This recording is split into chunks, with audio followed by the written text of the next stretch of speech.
Diolch, Llywydd.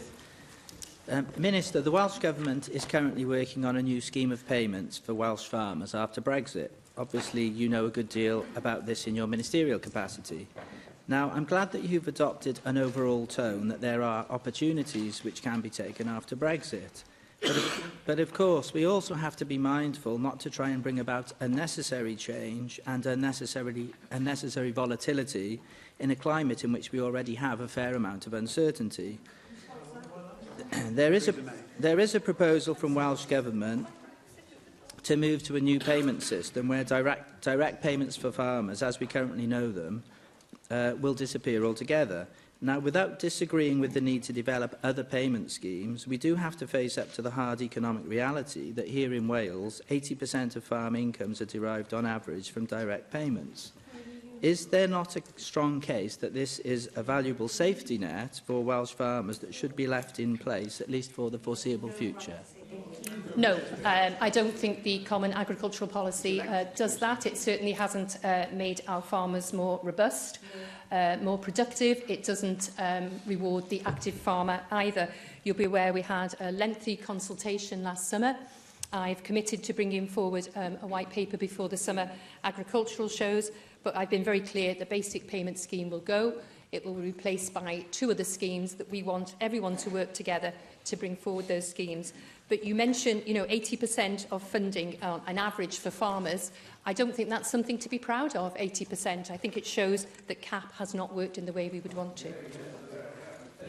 I certainly don't disagree with you on that point, and I did state that we do need to move away from that scheme. I'm just flagging up the possibility that in the short term we may need to commit to some form of direct payment as part of payments to Welsh farmers in the interim before we develop longer-term schemes. And of course, they must be robustly modelled. They must be robustly modelled before we move to new schemes.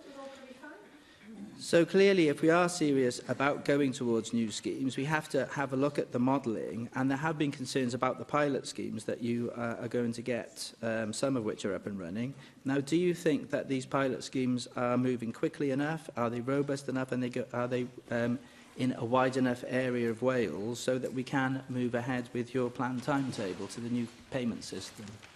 Well, the member knows more than me because I don't think there's any pilot schemes up and running. We're looking at which farms we will do it. There'll certainly be a geographical spread. There'll be different types of farms used. I think modelling and impact assessments and those pilot schemes will be very important in informing the direction that we take. But, the worst thing about, for the agriculture sector at the moment is the uncertainty around leaving the European Union. You will have heard the Farmers' Union state that, to leave with a no deal would be catastrophic.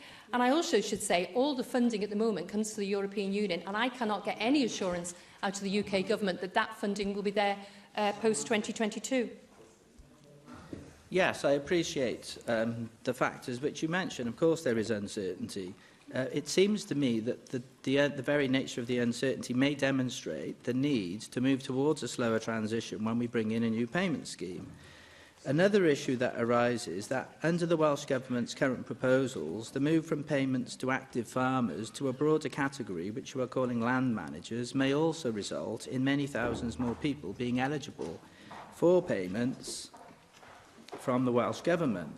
So are you entirely confident, given also the uncertainty that you've mentioned today, that you will have enough resources to deal with the payment applications when they do start to come into your department? I think you have to accept that the majority of land managers are farmers. I do prefer the word farmers, and I don't think we will see these thousands of people applying for the funding. I've heard that people with allotments will be able to apply, for instance. That's completely incorrect. What I want to make sure is that the UK government gives us every penny that we would have had as a country from the European Union. That's what I'm holding them to. And then we can make our decisions following the white paper consultation. And I've said all along the new schemes must be in place before we remove the basic payment scheme.